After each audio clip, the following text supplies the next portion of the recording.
आज है 18 मार्च 2026 दिन बुधवार। प्रदेश की 25 फटाफट बड़ी खबरों को। एलपीजी की कमी से बिगड़ी वाराणसी की अर्थव्यवस्था, 260 करोड़ की जीडीपी प्रभावित। वाराणसी में एलपीजी सिलेंडर की लगातार किल्लत ने शहर की अर्थव्यवस्था को प्रभावित कर दिया है। डीएवी पीजी कॉलेज के प्रोफेसर अनूप मिश्रा के अनुसार इस हफ्ते की गैस कमी ने करीब 260 करोड़ रुपए की जीडीपी पर असर डाला, जो शहर की कुल जीडीपी का लगभग 0.5% है। आर्थिक नुकसान को प्रत्यक्ष, अप्रत्यक्ष और दीर्घकालिक प्रभावों में विभाजित किया जा सकता है।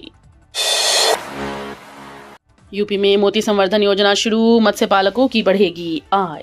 उत्तर प्रदेश में मत्स्य पालकों के लिए नई मोती संवर्धन योजना शुरू की जा रही है। अब किसान मछली पालन के साथ साथ मोती उत्पादन भी कर पाएंगे। सरकार इस योजना के तहत प्रशिक्षण, तकनीकी सहायता और अनुदान प्रदान करेगी, जिससे पालकों की आय बढ़ेगी। तालाब आधारित खेती को बढ़ावा देने के साथ आधुनिक तकनीक से किसानों को जोड़ा जाएगा। योगी सरकार का वित्तीय बदलाव, जनता का पैसा अब स्पष्ट और विकास के लिए। उत्तर प्रदेश सरकार ने सार्वजनिक वित्त में व्यवहारिक बदलाव किया। अब टैक्स सिर्फ राजस्व का साधन नहीं, बल्कि सीधे विकास कार्यों से जोड़ा जाएगा। जनता आसानी से देख सकेगी कि उसका दिया हुआ पैसा कहां से आया और कहां खर्च हुआ। इस मॉडल से टैक्स का उपयोग पारदर्शी और प्रभावी होगा।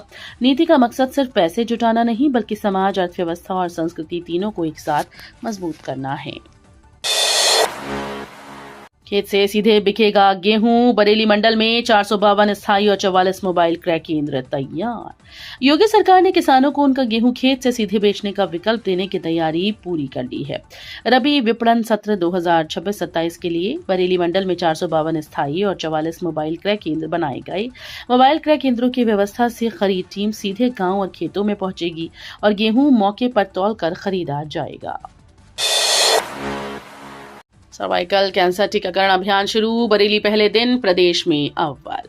उत्तर प्रदेश में सर्वाइकल कैंसर टीकाकरण अभियान की शुरुआत हो गई है। बरेली जिले ने पहले दिन ही प्रदेश में सबसे अधिक टीकाकरण किया। सीबीगंज लेबर कॉलोनी निवासी शिता ने पहला टीका लगवाया। यूपीएचसी सीबीगंज के डॉक्टर मधु गुप्ता और एएनएम सरस्वती ने टीकाकरण में सहयोग किया। अभियान के दौरान दोपहर तक 62 किशोरियों को टीका लगाया गया, जिन्होंने 14वां जन्मदिन मनाया, लेकिन 15 वर्ष की नहीं हुई थी।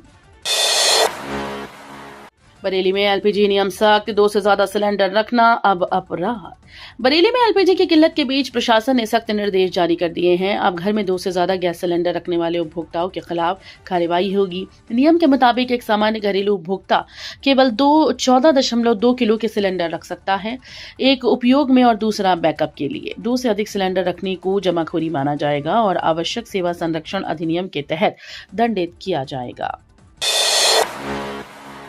बिजली बिल में भारी छूट का मौका, नहीं चुकाया तो तुरंत कटेगी सप्लाई। यूपी के लखीमपुर खीरी में बिजली बिल बकायेदारों को ओटीएस योजना के तहत राहत दी जा रही है, जिसमें सरचार्ज पर 100% तक छूट और मूलधन में 15 से 25% की छूट मिल रही है। वहीं हाथरस में 23,000 उपभोक्ताओं पर 6.5 करोड़ का बकाया है और प्रीपेड मीटर के चलते भुगतान न होने पर तुरंत बिजली कट रही है। उधर प्रदेश में 50 लाख से ज्यादा उपभोक्ताओं का बैलेंस नेगेटिव है। यूपी के 18 मंडलों में बनेगा आधुनिक trauma centre, deputy CM Brajesh Pathak का ऐलान। उत्तर प्रदेश में गंभीर हादसों में घायलों को बेहतर इलाज देने के लिए कड़ा कदम उठाया जा रहा है।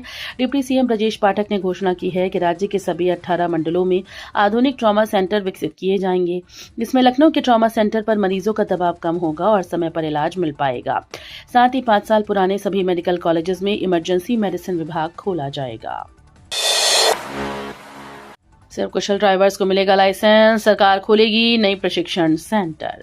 सरकार ने ड्राइविंग लाइसेंस व्यवस्था में बड़ा बदलाव किया। अब केवल अच्छी ड्राइविंग जानने वाले ही स्थायी लाइसेंस प्राप्त कर पाएंगे। उत्तर प्रदेश के परिवहन राज्य मंत्री दयाशंकर सिंह के मुताबिक सड़क सुरक्षा के लिए ये कदम आवश्यक है।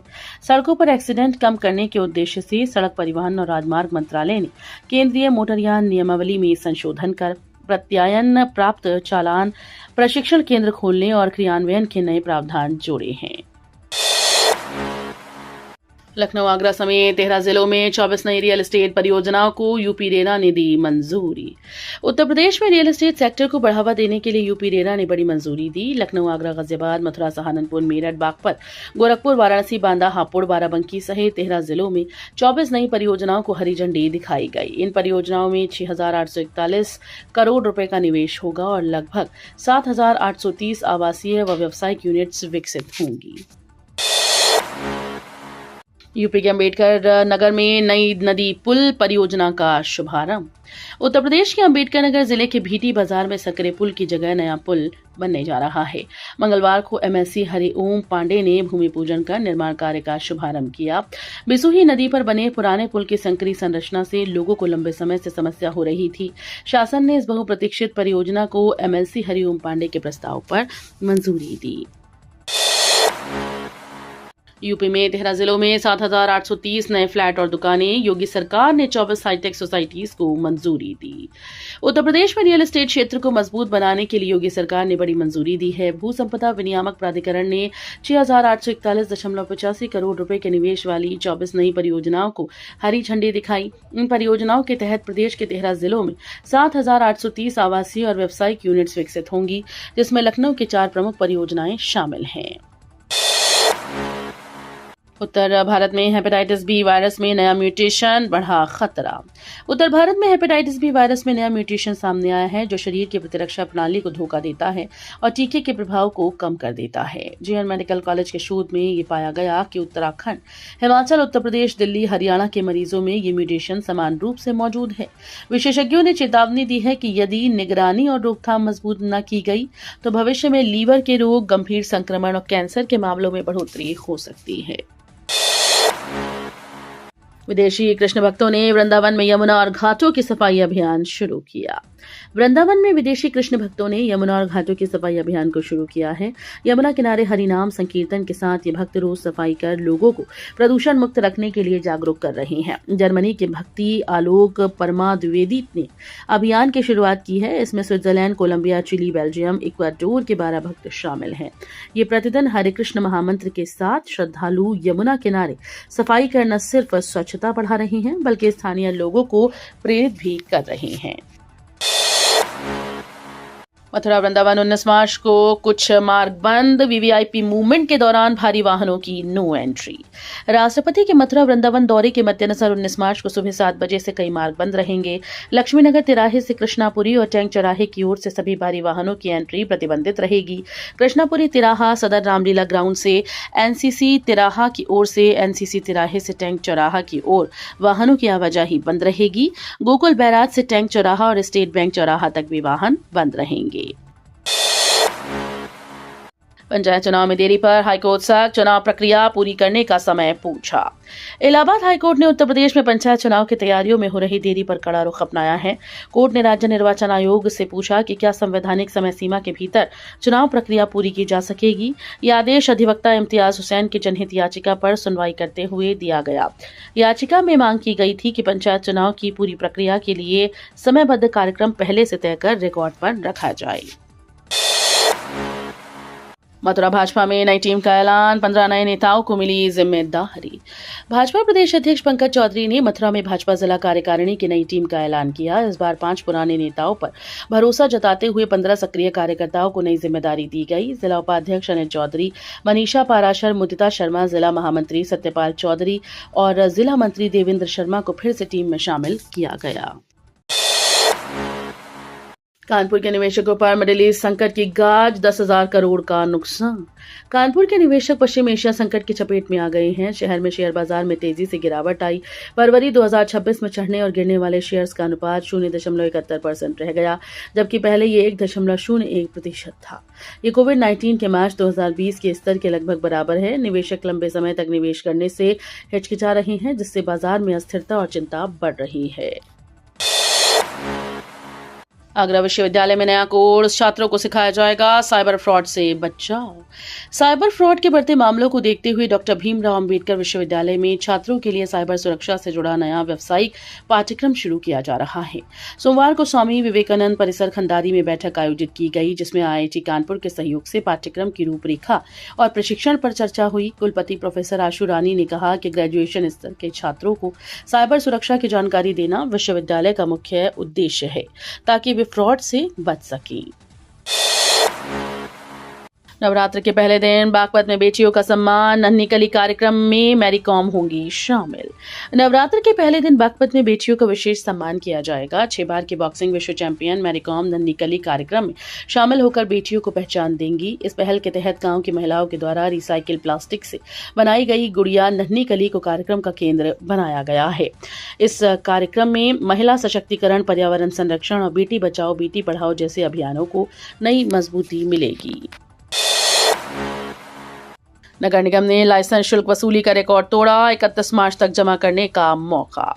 नगर निगम ने लाइसेंस शुल्क वसूली में नया रिकॉर्ड स्थापित किया। वित्तीय वर्ष 2025-26 में 4.13 करोड़ रुपए की वसूली की गई, जो पिछले वर्ष 2.11 करोड़ से दुगनी है।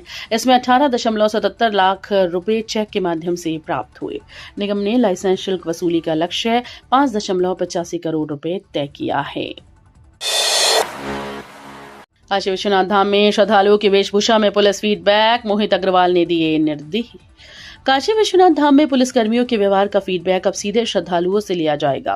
पुलिसकर्मी श्रद्धालुओं की वेशभूषा में व्यवहार निरीक्षण करेंगे। पुलिस आयुक्त मोहित अग्रवाल ने धाम में 3 दिवसीय सॉफ्ट स्किल प्रशिक्षण के दौरान ये निर्देश दिए। त्र्यंबकेश्वर हॉल में आयोजित कार्यशाला में सेवा, सुरक्षा और संवेदनशीलता को पुलिसिंग की मूल भावना के रूप में स्थापित करने पर जोर दिया गया। मेरठ प्रयागराज गंगा एक्सप्रेसवे से यूपी के 12 जिलों की कनेक्टिविटी होगी आसान।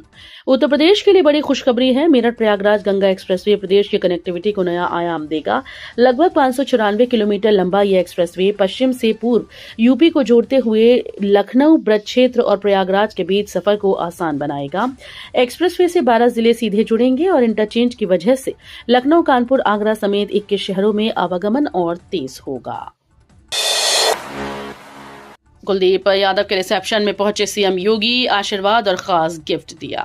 भारतीय क्रिकेटर कुलदीप यादव के रिसेप्शन में उत्तर प्रदेश के मुख्यमंत्री योगी आदित्यनाथ पहुंचे। उन्होंने वर वधू को बुके देकर आशीर्वाद दिया और गिफ्ट भी भेंट किया। इस दौरान कुलदीप ने सीएम योगी के पैर छुए, जबकि वंशिका ने हाथ जोड़कर उनका अभिवादन किया।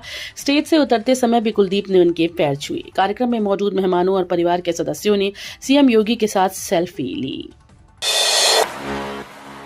यूपी में एडमिशन के बाद बीच में स्कूल नहीं छोड़ पाएंगे विद्यार्थी। नए शैक्षणिक सत्र से होगा बड़ा बदलाव।